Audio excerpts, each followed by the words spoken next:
اے ایمان والو، معاہدوں کو پورا کرو۔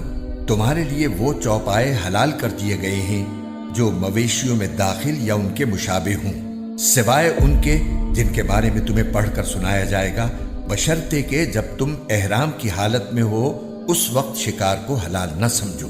اللہ جس چیز کا ارادہ کرتا ہے اس کا حکم دیتا ہے۔ اے ایمان والو، نہ اللہ کی نشانیوں کی بے حرمتی کرو، نہ حرمت والے مہینے کی، نہ ان جانوروں کی جو قربانی کے لیے حرم لے جائے جائیں، نہ ان پٹوں کی جو ان کے گلے میں پڑے ہوں، اور نہ ان لوگوں کی جو اللہ کا فضل اور اس کی رضامندی حاصل کرنے کی خاطر بیت الحرام کا ارادہ لے کر جا رہے ہوں۔ اور جب تم احرام کھول دو تو شکار کر سکتے ہو۔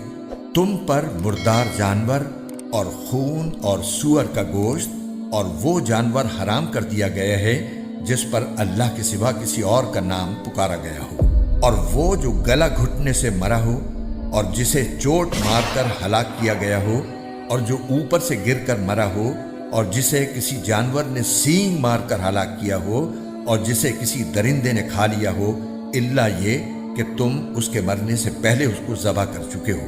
اور وہ جانور بھی حرام ہے جسے بتوں کی قربان گاہ پر ذبح کیا گیا ہو۔ اور یہ بات بھی تمہارے لیے حرام ہے کہ تم جوئے کے تیروں سے گوشت وغیرہ تقسیم کرو۔ یہ ساری باتیں سخت گناہ کی ہیں۔ آج کافر لوگ تمہارے دین کے مغلوب ہونے سے نا امید ہو گئے ہیں، لہٰذا ان سے مت ڈرو اور میرا ڈر دل میں رکھو۔ آج میں نے تمہارے لیے تمہارا دین مکمل کر دیا، تم پر اپنی نعمت پوری کر دی، اور تمہارے لیے اسلام کو دین کے طور پر ہمیشہ کے لیے پسند کر لیا۔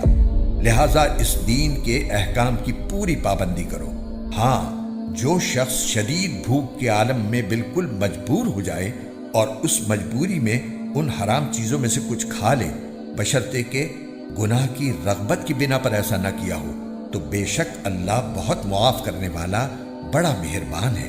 لوگ تم سے پوچھتے ہیں کہ ان کے لیے کون سی چیزیں حلال ہیں۔ کہہ دو کہ تمہارے لیے تمام پاکیزہ چیزیں حلال کی گئی ہیں، اور جن شکاری جانوروں کو تم نے اللہ کے بتائے ہوئے طریقے کے مطابق سکھا کر شکار کے لیے سدھا لیا ہو، وہ جس جانور کو شکار کر کے تمہارے لیے روک رکھیں اس میں سے تم کھا سکتے ہو، اور اس پر اللہ کا نام لیا کرو اور اللہ سے ڈرتے رہو۔ اللہ جلد حساب لینے والا ہے۔ آج تمہارے لیے پاکیزہ چیزیں حلال کر دی گئی ہیں، اور جن لوگوں کو تم سے پہلے کتاب دی گئی تھی ان کا کھانا بھی تمہارے لیے حلال ہے، اور تمہارا کھانا ان کے لیے حلال ہے۔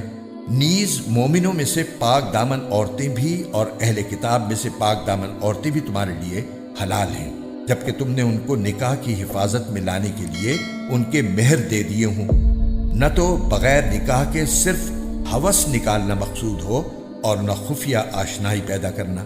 اور جو شخص ایمان سے انکار کرے اس کا سارا کیا دھرا غارت ہو جائے گا، اور آخرت میں اس کا شمار خسارہ اٹھانے والوں میں ہوگا۔